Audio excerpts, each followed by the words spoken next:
Hello everyone, this is Adam Meister, the BitcoinMeister, the Disrupt Meister. Remember to subscribe to this channel. We post a new video here every day, so keep coming back for new videos every day.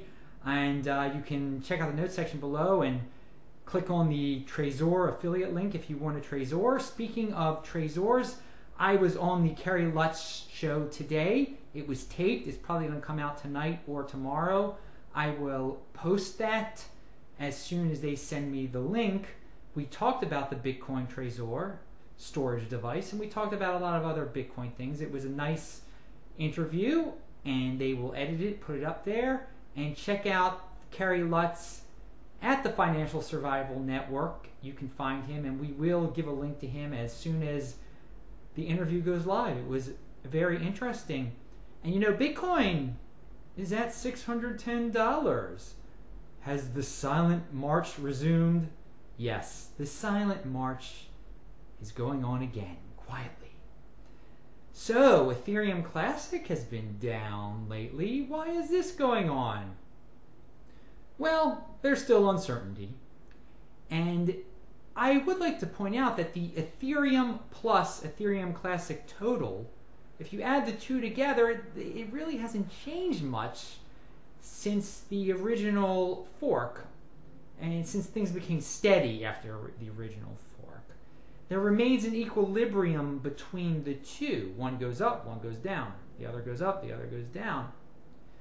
So I think one thing that has to happen is they're going to have to go their separate ways, and people are going to have to stop ripping on the other one, probably, so that both can grow. Because right now, as a total, they're not growing. I will stick by my uncertainty principle that Ethereum Classic probably is going to hit $1. Might go below $1. And as soon as there's good news again, though, with Ethereum Classic, something to cancel out the uncertainty, if it's around $1, it could easily shoot back up to $2. So we have a lot of work to be done here with Ethereum Classic. A lot of stuff still has to fill out, and a lot of uncertainty has to go away. Again, I talk about this because people are interested in this type of thing, and I did mention that Ethereum Classic was a good speculation. And just a reminder, a speculation is basically a gamble. It is not an investment. Bitcoin is the investment. Bitcoin, far and away, is the best thing out there in the cryptocurrency world. But we have a lot of people interested in a lot of things here, including Monero. Monero has been around $10, and I still think it can go down to 0.01 Bitcoin.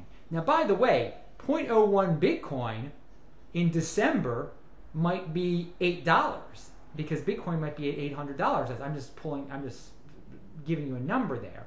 So I have said all along that Monero will correct to 0.01 Bitcoin, and I hope I didn't. I say around, and then I say around $6 because it's around $6 now, but 0.01 Bitcoin, because that number actually can change depending on what a Bitcoin is worth. Anyway, Steem. Another thing people ask me about, and again, Steem is around 57 cents last time I checked, and I still warn people against purchasing Steem. If you think it's going to go back up to $2, don't think that. But the Steemit platform is great. Well, it's not great, but it's a great way for you to only use your time to try to make some Bitcoin, okay? And so there is a guy on there, George Donnelly. And I really like what George Donnelly has to post on there. Now, he and I disagree on Steem, and I think that's really important to point out. He likes Steem. I don't want to put words in his mouth, but I mean, he's definitely a fan of Steemit, more so than I am.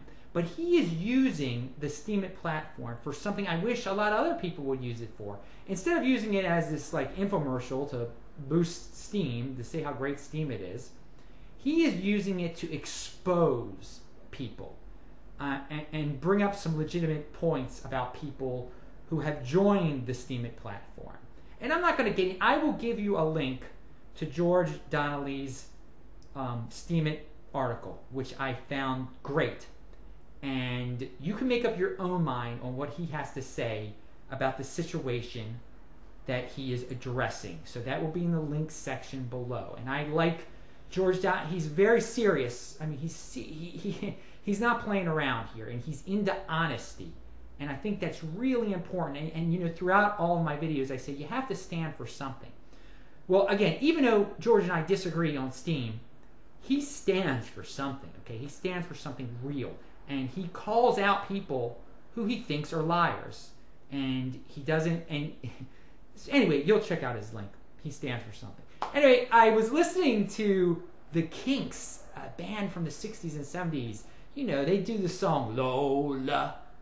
Can we even sing Lola anymore? Will people get arrested? Do they play that on the radio in this politically correct times? Because guess what Lola is about? I think a few of you know what Lola is about. Look up the lyrics. Are we allowed to mention things like that now? I mean, I thought it was like taboo to they're making a joke about that situation. Anyway, you can look that up. But listening to the Kinks and looking at pictures of them online from 1965, they were performing on some TV show, not doing Lola yet because they hadn't made it yet. But they're wearing suits and they're very well dressed and their hair might be a little long. Then 1970, they're on some TV show just 5 years later. Hair long, singing about Lola. I mean, look totally different. And just, I was not around in 1965 or 1970, but things changed a lot in 5 years, probably less than 5 years. I mean, it was revolutionary, a social change probably beyond our comprehension right now, what occurred. And for me, the reason I'm bringing this up to you is because a lot of people with Bitcoin are like, oh, it's not growing fast, it's not changing fast, oh, it's so slow. You know, they want to see things happen very fast. And that's not always going to happen. It's very rare when a change does occur. All of a sudden, the whole world is revolutionized. But it does happen. It does happen sometimes. I mean, you look at those two videos. I guess I should link to those two videos. The world does change quickly sometimes. So for all you impatient people with Bitcoin, you never know. You never know what can happen. Something major could happen. And now I'm jogging my memory here. This is not coming from my notes at all about the whole Clinton situation. And again, don't get into politics.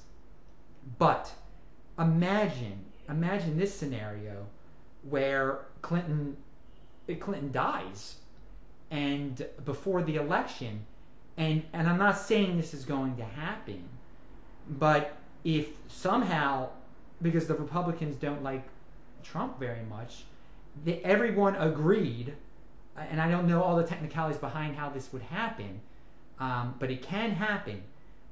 Everyone agreed to delay the election. If the election was moved, let me tell you something.